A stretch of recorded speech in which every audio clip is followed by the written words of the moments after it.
superar, inovar e transformar é ser capaz de dar vitalidade. E a vitalidade respeita o tempo e a história. O livro que eu mencionei, no qual está essa reflexão, que é o Educação, Escola e Docência, quando eu vou autografá-lo, e eu gosto de fazê-lo, eu tenho um hábito, para cada um dos 30 livros que eu já escrevi, na hora que eu vou autografá-lo, eu escrevo sempre nele uma virtude. Nesse livro, Educação, Escola e Docência, além do teu nome e do meu, claro, eu escrevo partilha. Partilha. Porque a ideia de escola e docência é a percepção e a prática da partilha. Partilha da ideia, partilha da competência, partilha do sonho, partilha da capacidade. Só que a partilha precisa se renovar. Eu tenho um livro chamado Não Nascemos Prontos. É interessante porque ele é contra uma frase que circula por aí, que diz que uma pessoa, quanto mais ela vive, mais velha ela fica. Isso é uma bobagem. Para que alguém, quanto mais vivesse, mais velho ficasse, teria que ter nascido pronto e ir se gastando. Isso não acontece com gente, acontece com fogão, sapato de geladeira. Fogão, sapato de geladeira nasce pronto e vai se gastando. Gente nasce não pronta e vai se fazendo. Eu, Cortella, não nasci pronto e vim me gastando. Em 2017, eu sou a minha mais nova edição. Revista, um pouco ampliada, mas a minha mais nova edição. Eu não nasci pronto e vim me gastando, eu nasci não pronto e vim me fazendo. Em 2017, eu sou o mais novo Mário Sérgio Cortella. Não sou inédito, porque muito do que eu sou eu trouxe da minha história. Mas eu não sou mais o mesmo. Eu sou novo e quero sê-lo. Nesse sentido, 43 anos de docência. Será que eu já saí da aula? Só se eu inovar. E a inovação vem da minha capacidade de aprender, de estudar, de ser humilde naquilo que preciso saber, de ir buscar. Saber que você supera em educação, mas não encerra. E eu quero aproveitar esses teus 15 minutos de desespero até 12h30 para pensar exatamente nessa direção. Imagine a percepção de que a gente se renova no cotidiano. O livro Não Nascemos Prontos, quem fez o prefácio dele é o André, meu filho que tem 40 anos. E na minha casa sempre meus filhos fazem os prefácios dos meus livros. Não quero ninguém que fale mal de mim. E esse foi ele que fez. E o André, que hoje tem 40 anos, quando ele tinha 18, um dia ele estava fechado em casa, em São Paulo, ouvindo rap. Eu gosto de rap, mas não é qualquer rap que eu gosto. E eu estava na sala em casa, ouvindo ópera. Eu gosto de ópera, mas não é qualquer ópera que eu gosto. Música boa para mim é aquela que me emociona. Se ela me emocionar, ela é boa. Tanto faz qual é a música. Até sertanejo universitário. Embora eu tenha um sonho em relação ao sertanejo universitário, que eles se formem. Mas vocês imaginarem, há algo que é marcante, que é a ideia de que música boa é aquela que emociona. O André ouvindo rap, quem aqui gosta de ópera sabe que ópera a gente ouve um pouquinho mais alto. O André, hoje ele gosta de ópera, na época não. Saiu do quarto dele injuriado e veio até a sala para me dar uma bronca por causa da altura da música. Aliás, eu estava ouvindo uma área magnífica do Puccini chamada Mio Babino Caro, meu papaizinho querido, que é uma área estupenda, que aliás é para soprano, pelo óbvio eu não posso cantar aqui, e que foi gravada, né, pela Maria Callas, a nossa maior da história. Eu até dou risada, porque às vezes tem gente que coloca essa área em cerimônia de casamento na igreja, na hora da bênção das alianças. E eu sempre dou risada, porque ou a pessoa não entende ópera, ou ela entende muito de casamento, porque a área fala de uma menina que vai se matar. Esse é o conteúdo da música. Você sabe que a coisa mais perigosa que existe no mundo é incompetente com iniciativa. Incompetente com iniciativa é um perigo numa secretaria, numa prefeitura, num órgão público ou privado, num churrasqueira, né, num fogão, num centro cirúrgico. Eu ouvindo ali Mio Babino Caro, que é magnífico, mas fala de um suicídio. Aliás, olha que coisa. Desculpe se alguém aqui colocou no próprio casamento, né? Mas é uma coisa que você conhece, você sabe o quanto que é bonito, e é uma das coisas que a gente não pode esquecer. Há pessoas que no dia a dia acabam deixando isso de lado, mas a música, ela é estupenda, só que ela fala de suicídio. Você conhece a música, quer ver? Vamos ver, só. Ó meu papaizinho querido, tenha piedade de mim. Eu aqui na beira da Porta-Rossa, ou o senhor me dá esse anel de noivado, ou eu me mato. E ela se mata, e a pessoa põe no casamento na igreja. Deve ser premonição. Não sei se alguém aqui colocou o próprio casamento. Eu ouvindo ópera, o André ouvindo rap, ele saiu do quarto dele, veio até a sala e falou: pai, pelo amor de Deus, desliga isso, pai, isso lá é música. Eu falei: André, meu filho, que pena. Você aos 18 anos de idade já está ficando vítima da indigência mental. Você aos 18 anos de idade fechou tua cabeça para aquilo que é diferente do que você já conhece. Você aos 18 anos de idade acha que o único modo de fazer as coisas é como você já fazia. Você aos 18 anos de idade está ficando impermeável à renovação do teu conhecimento. Você aos 18 anos de idade é incapaz de dar um passo além do lugar onde você já estava.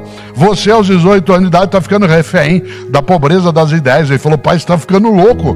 Eu falei: André, eu estou ficando louco, você está ficando velho. Não confunda idoso com velho. Idoso é uma pessoa que tem bastante idade. Velho é aquele que acha que já sabe, que já conhece, que não precisa mais aprender. Idoso é uma pessoa de 65, 70, 80 anos de idade. Velho você pode ser com 15 anos de idade, 20, 40, 60. Tem menino de 12 anos de idade que já está velho, cheio de certeza, acho que já sabe. Acho que inclusive foi ele que fundou o mundo, que o mundo começou com ele. E tem gente de 40 anos de idade que já está velha, e tem gente de 60 que não envelheceu. A educação escolar, ela tem muita coisa que é idosa, e algumas que são velhas. As velhas temos que descartar e superá-las. Aquelas que velhas não estão, e que ganharam vitalidade, nós temos que inovar, isto é, não apenas repetir. Porque toda a função, claro, é transformar de maneira que se consiga, antes de qualquer coisa, a recusa àquilo que já está ultrapassado. Nesta hora, vamos imaginar algo, e eu quero aproveitar esse teu tempo final exatamente nessa direção. Nosso país vive hoje um movimento de crise. Você sabe que a palavra crise, ela vem do sânscrito. No sânscrito, a expressão é kriya, que significa purificar. Quem aqui já praticou Ashtanga ou Yoga como técnicas, né, também estruturadas, essas trazem um exercício de purificação, de limpeza, chamados Kriya. Porque o que é uma crise? É aquilo que separa o que não serve daquilo que serve. Uma crise é aquilo que descarta o arcaico e cuida do que é tradicional. É aquilo que faz com que o positivo seja afagado e o negativo seja sepultado. Nosso país vive hoje uma condição que é difícil, é turbulenta, ela é dolorida, mas ela é necessária. Nunca nós aprendemos tanto quanto quando agora estamos aprendendo a lidar com política, a lidar com a nossa, às vezes, omissão, a lidar com distração, a entender que o público, isto é, aquilo que pertence ao povo. O público não é aquilo que não é de ninguém, mas é aquilo que é de todos. Há muita gente que trabalhou anos com a ideia de que o público é aquilo que a ninguém pertencia, de que ninguém era dono. Nós estamos invertendo um pouco essa percepção. E a ideia de que o público não é aquilo que de ninguém é, mas aquilo que é de cada um e de cada uma, que tem que ser cuidado enquanto patrimônio. Claro, é preciso ter esperança, é preciso ter iniciativa, é preciso, acima de qualquer coisa, a capacidade de superar, inovar e transformar como uma decisão ética. Educação, escola e docência, novos tempos, novas atitudes. Mas Cortella, imagina, eu já sei, eu estou nisso há muito tempo, eu já atuei em secretaria antes, já estou aí há 20 anos. Cuidado, cuidado. Há um grande pensador britânico do século VIII, um homem chamado Beda. Beda, nós estudamos em filosofia com o padre Lados, que já faleceu, era um pensador medieval. E Beda, que é chamado pelos católicos, anglicanos e ortodoxos de São Beda, Beda, o venerável, disse algo para você e eu não esquecemos. Ele disse: há 3 caminhos para o fracasso. 3 caminhos para o fracasso. Primeiro, não ensinar o que se sabe. Segundo, não praticar o que se ensina. E terceiro, não perguntar o que se ignora. Digo de novo: há 3 caminhos para o fracasso: não ensinar o que se sabe, não praticar o que se ensina e não perguntar o que se ignora. Vamos inverter. Há 3 caminhos para o sucesso: ensinar o que se sabe, isto é, generosidade mental. Segundo, praticar o que se ensina, ou seja, coerência ética. Terceiro, perguntar o que ignora, isto é, humildade intelectual. Essas são 3 trilhas virtuosas. 3 trilhas virtuosas para superar, inovar e transformar. Ensinar o que sabe, praticar o que ensina e perguntar o que ignora. Ou seja, generosidade mental, coerência ética e humildade intelectual. Não há crise que se ultrapasse sem humildade, generosidade e coerência. E nesta hora, claro, alguns diriam, como eu disse, já envelhecidos. E você sabe, Cortella, eu estou nisso há muito tempo. Cuidado. Não é porque você faz uma coisa há muito tempo que você está apto para continuar fazendo bem. Exemplo. Hoje de manhã em São Paulo, num hotel, uma senhora deu sinal para um táxi na porta do hotel, que é uma coisa que é antiga, dá sinal para táxi. Ela deu, o táxi parou, ela entrou no banco de trás e falou assim: por favor, aeroporto de Congonhas. O taxista disse: pois não. E foi. Quando estava chegando perto da Avenida Moreira Guimarães, continuação da 23 de maio, ela achou estranho, falou: engraçado, São Paulo o taxista fala tanto, ele está tão quieto, né? Será que eu não fui simpática com ele? Como ela estava do banco de trás, ela não teve dúvida. Para falar com ele, ela foi e bateu nas costas dele. Quando ela bateu nas costas, ele meteu o pé no freio, jogou o carro em cima da calçada, ficou pálido, começou a suar. Ela falou assim: senhor, me desculpe, eu não queria assustar o senhor. Ele disse: não, minha senhora, a senhora que me desculpe. Sabe o que é, dona? Hoje é o meu primeiro dia como taxista e a senhora é a minha primeira passageira. Ela falou: e o que o senhor fazia antes? Ele falou: eu fui por 20 anos motorista de um carro funerário. Cuidado com o tapinha nas costas. Não é porque você está há 20 anos em educação que você já está apta ou apto. Uma coisa é dirigir um carro funerário, outra coisa é um táxi. Uma coisa é ser gestor da educação. Em 2010, quando o país crescia, a gente viajava, tinha uma coisa deliciosa chamada caos aéreo. Não cabia de gente em aeroporto. As pessoas faziam um cruzeiro, compravam linha branca, carro vendido em 80 meses, gente comprando iogurte. Você já imaginou? Outra coisa é fazer educação em 2017. Uma coisa foi ser secretário de educação quando eu fui, em 1990, 91, 92. Sucedendo a Constituição Nova de 88, com uma outra distribuição de recursos começando. Outra coisa é sê-lo quando há, por exemplo, a inclusão das creches. Quando eu fui secretário na capital, as creches ficavam na outra secretaria. Elas eram ligadas à Secretaria de Bem-Estar Social. Todo o recurso da função ensino ia para o ensino fundamental e algumas escolas de ensino médio já existentes. Outra coisa é fazê-lo com um fundamental de 9 anos. Ou fazê-lo com 8. Uma coisa é fazer com professores que se formaram num tipo diferente de escola, de tempo, de cidade, com um salário que era mais elevado. Alguns de nós nos lembramos quando crianças, o visitante vinha ver nossa cidade, Jundiaí, a gente mostrava: aqui mora a diretora da escola, aqui mora a professora, aqui mora o juiz de direito. Nossa atividade foi sendo banalizada em termos de remuneração, por conta de algo que é absolutamente positivo, que é a democratização do acesso. Só que a democratização do acesso não deveria e nem pode ser feita à custa de um estrangulamento das condições de trabalho da atividade docente. Por outro lado, quando o nosso colega pergunta: quem quer dinheiro? Você sabe que dinheiro é importante, mas não é basta. É claro que ele queria que a resposta fosse o que foi. Claro que a gente sabe que, por mais, se a gente tivesse um aporte hoje de todo o orçamento da educação, né, dos Estados Unidos da América do Norte, tivesse só para nós ainda não daríamos conta do que nós temos de fazer, porque a nossa questão não é só dinheiro. Ela é dinheiro, mas ela não é só isso. ela é uma concepção pedagógica, uma reorientação da nossa cabeça em relação ao que fazemos. A ideia de que o público é de todos, em vez de não ser de ninguém. É preciso mexer nas redes de ensino também, para que não haja o desprezo da escola pública por parte de quem ensina na escola pública. Quanta gente você conhece, eu conheço, que atua na escola pública, mas despreza a escola pública? Ameaça o filho com a escola pública, você não está estudando, você vai ver. Vou te pôr numa escola pública. E recebe o dinheiro da população que paga os tributos. Só uma palavra para isso, do ponto de vista ético, isso é nojento. É alguém que recebe o seu rendimento, mesmo que considere pouco, mas recebe daquele que ela despreza, daquela que ela acha que é uma fonte suja. É preciso reinventar e inovar também nossa consciência em relação à escola pública. Não é só em relação a equipamento, isso também. Tecnologia, isso também. Mas a tecnologia não é exclusiva.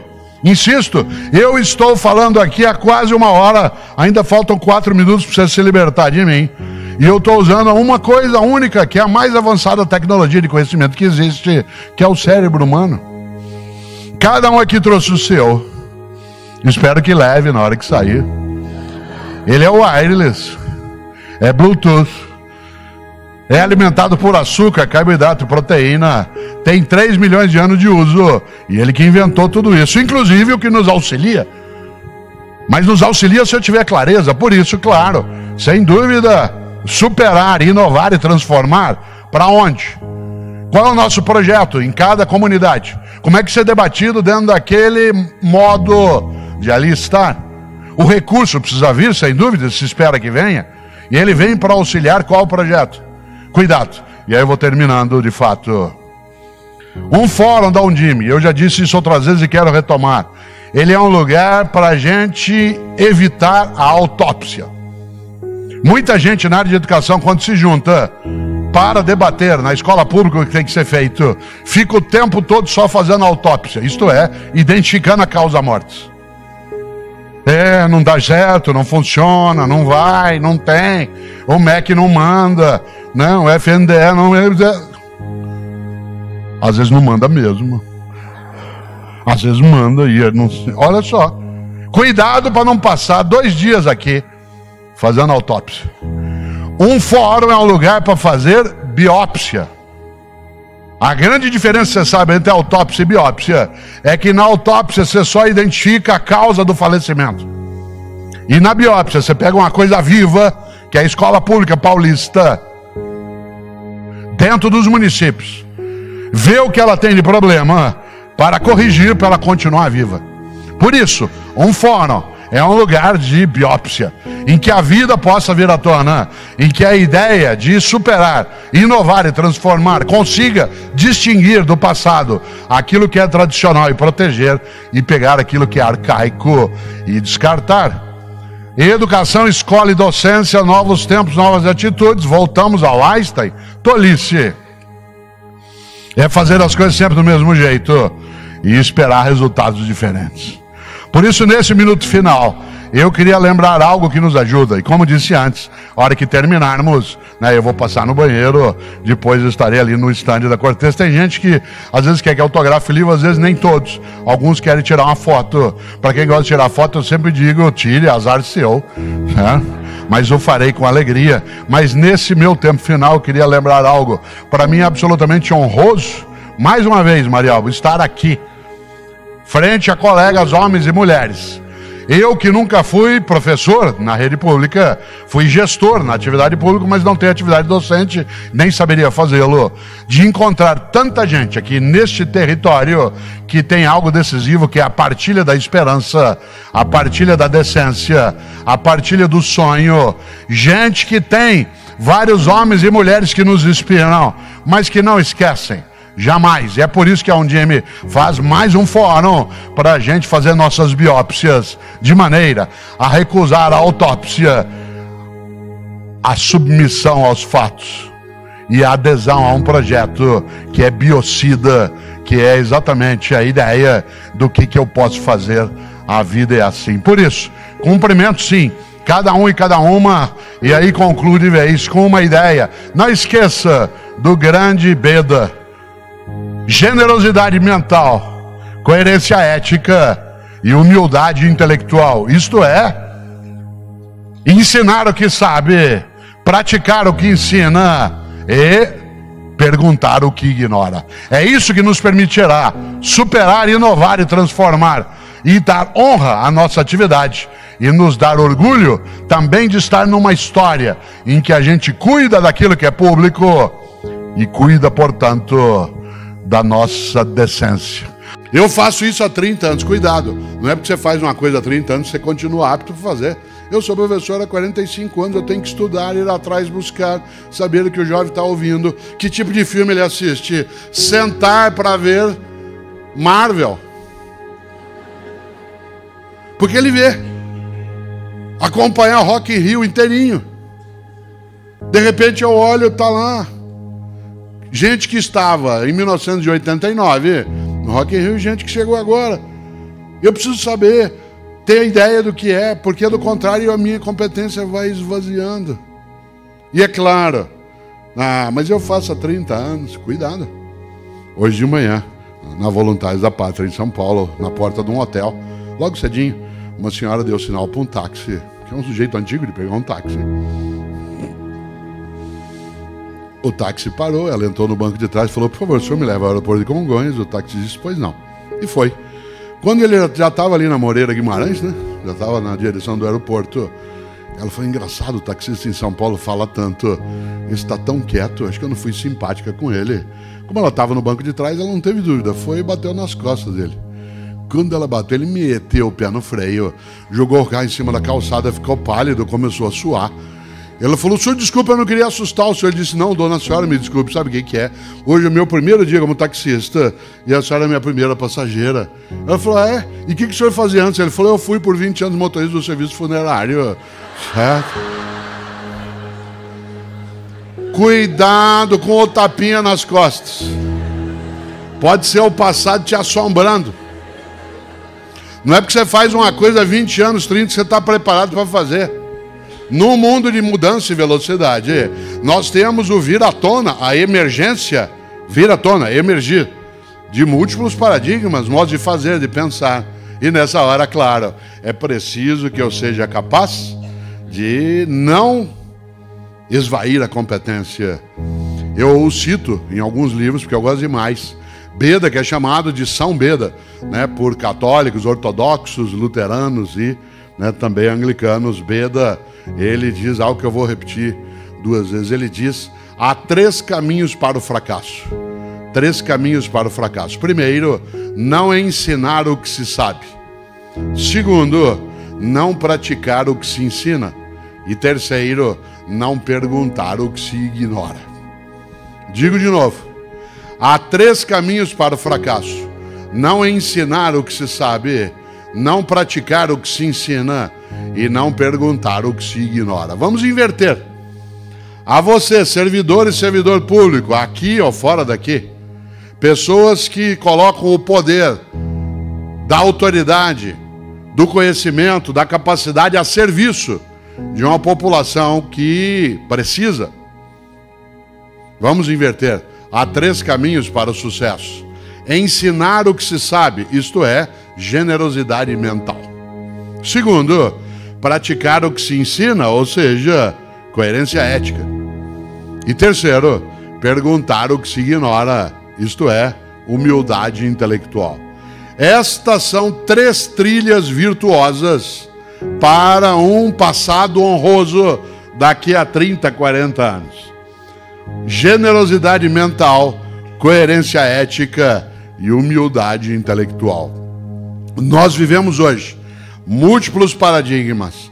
É necessário que a gente tenha coerência ética de praticar aquilo que ensina. Tenha generosidade mental para repartir o que sabe. Mais especialmente, e eu quero usar os teus 3 minutos finais de desespero nessa direção. Já se foi mais de 1 hora, você nem notou, você estava cochilando. Quero lembrar que dessas 3 trilhas virtuosas, a mais importante delas é humildade intelectual. Isto é, eu saber que eu não sei todas as coisas. E que se eu quiser não me tornar medíocre, eu preciso estar disponível permeável a conhecer aquilo que ainda não conheço. Aliás, porque só conhecendo aquilo que não conheço, poderei avaliar se ele tem cabimento no que fazemos ou não. E nesse sentido, abrir a cabeça para o mundo que chega.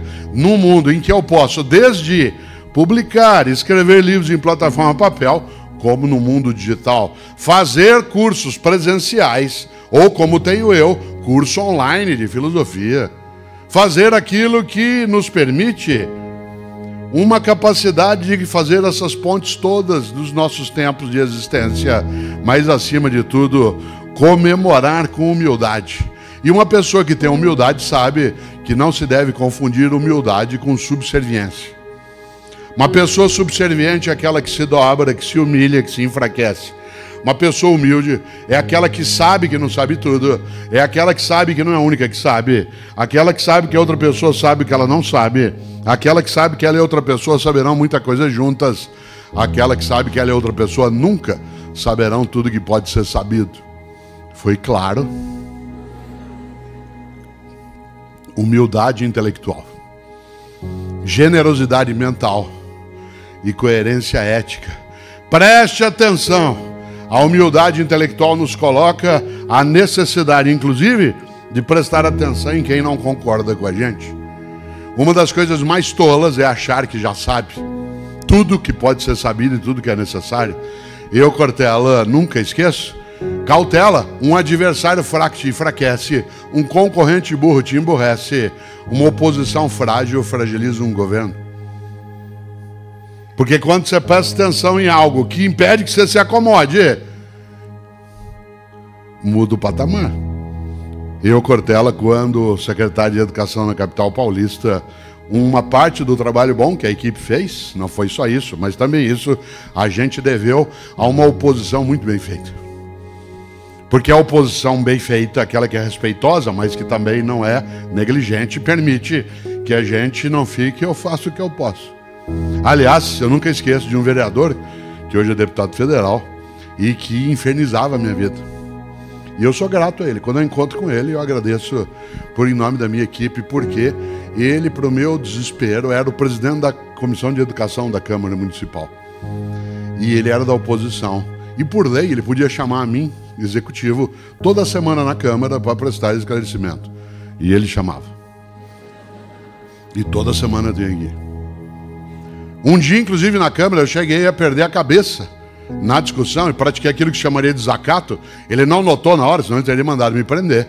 Porque na hora da discussão, uma hora eu falei, vereador, meu sonho é dar o nome de Vossa Excelência para uma escola municipal. Ele falou, ué, mas não pode nome de gente viva. Eu falei, então.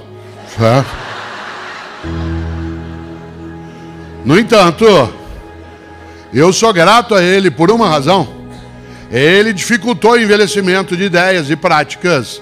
Ele fez com que eu, servidor público, com a equipe que estava, que eu não acomodasse, sentasse, relaxasse e achasse tudo bem. Eu faço o que eu posso. Aqui não adianta fazer nada. Para que isso? Bobagem. Alguém tem que fazer alguma coisa.